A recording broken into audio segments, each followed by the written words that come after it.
सभी प्यारे लोगों का आज इस वीडियो में स्वागत है, अभिनंदन है। आज हम लोग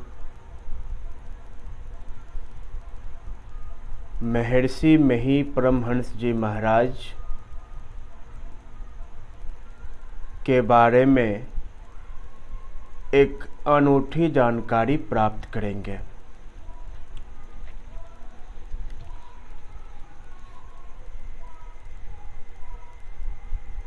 सज्जनों, आप सभी को यह जानकारी प्राप्त हुई होगी, भगवान बुद्ध अपनी रश्मि को छोड़कर शरीर छोड़े हुए व्यक्ति को भी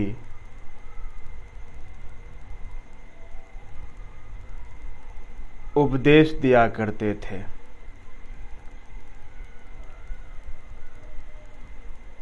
और इसी रूट पर हमारे श्रद्धेय श्री 20वीं शताब्दी के महान संत महर्षि मही साहब भी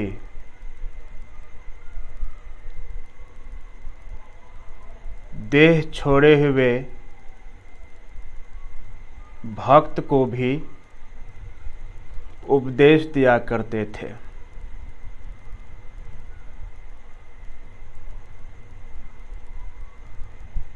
तो यह उपदेश देने का कोई निश्चित समय नहीं होता था।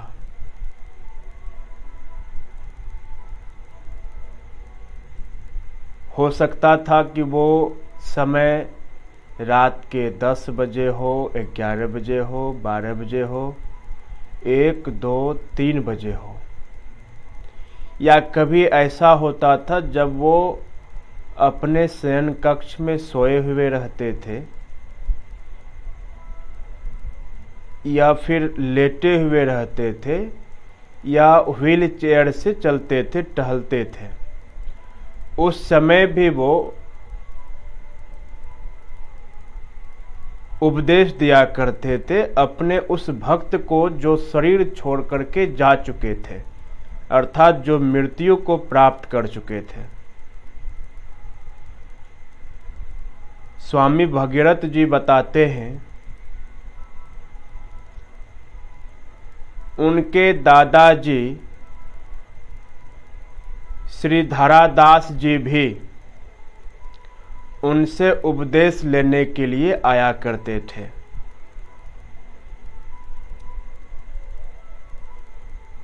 तो कभी कभी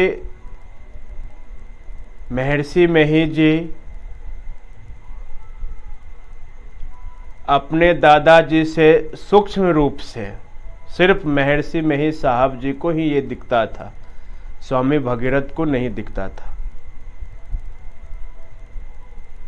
जब वार्तालाप हो जाती थी तो महर्षि साहब अपने दादाजी को बोलते थे, ठीक है जाइए, अच्छा आज जाइए अब। फिर वो मौन हो जाया करते थे। फिर कभी ऐसा होता था किसी भक्त को वो फटकारने भी लगते थे कि अगर तुम इस तरह से करोगे तो तुम्हारी हानि हो जाएगी। तो आप अंदाजा लगा सकते कितने पहुंचे हुए थे। पहुंचे हुए मतलब इनके पास दिव्य शक्ति थी, दिव्य दृष्टि थी, जो मृत व्यक्ति से बात करने की क्षमता रखते थे। एक बार यूं ही रात्रि के समय में महर्षि मही के दादाजी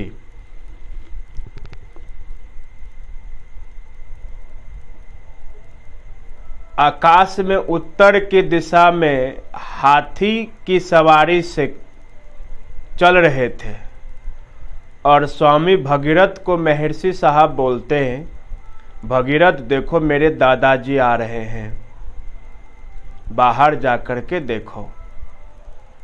स्वामी भगीरथ साहब आज्ञा पा करके वो बाहर गए, लेकिन भगीरथ साहब को वो आंखें नहीं थी जो आंखें श्रद्धेय श्री महर्षि महेश जी के पास थे। वो चुपचाप यूं ही चले जाते थे और बाहर जाकर के देखते तो उनको कुछ भी नहीं दिखता था। तो फिर वो अंदर आते थे तो पूछते थे क्या देख लिए, तो ये तो कुछ नहीं बोलते थे, सिर्फ बोलते थे जी हुजूर। जब उसी घटना के क्रम में उनके दादाजी उनके खाने के वक्त जब पहुंचे तो महर्षि जी बोलते हैं स्वामी भगीरथ जी से, भगीरथ जाओ मेरे दादाजी को पहले भोजन कराओ। अब ये सब चीजें भगीरथ साहब को कुछ भी नहीं दिख रही है, तो वो उनके आसन से उठ कर के गए चौका अर्थात किचन में, खाना परोस करके महर्षि जी के आसन के बगल में थाली लगा देते थे, मतलब परोस करके दे देते थे, पानी दे देते थे। और उस समय भगीरथ साहब बोलते थे दादाजी खाइए। और जब ये कुछ समय के बाद, मतलब यूं कि जितने समय में व्यक्ति खा ले, तब महर्षि महेश जी पूछते थे क्या दादाजी को तुमने खिला दिया? वो बोलते थे जी हुजूर मैंने खिला दिया। दादाजी के खाने के बाद जो सूक्ष्म रूप में है महर्षि महेश साहब भोजन करते थे। ये होती है संतों की मौज। मित्रों, यहाँ से महर्षि महेश साहब हमें यह सीख देते हैं कि आपके घर में अगर कोई कुटुंब आते हैं, अतिथि आते हैं, तो पहले आप उनको भोजन कराएं। बाद में जो गृह स्वामी है, गृहपति हैं, उनको भोजन करना चाहिए। तो सबसे बड़ी बात यह है कि सूक्ष्म रूप में किसी से बात करना ये तो अपने आप में बेमिसाल है, और वो भी जो मृत व्यक्ति हो उनकी आत्मा से बात करना। तो आज के लिए बस इतना ही, मिलेंगे फिर नए किसी वीडियो में, तब तक के लिए जय गुरु महाराज।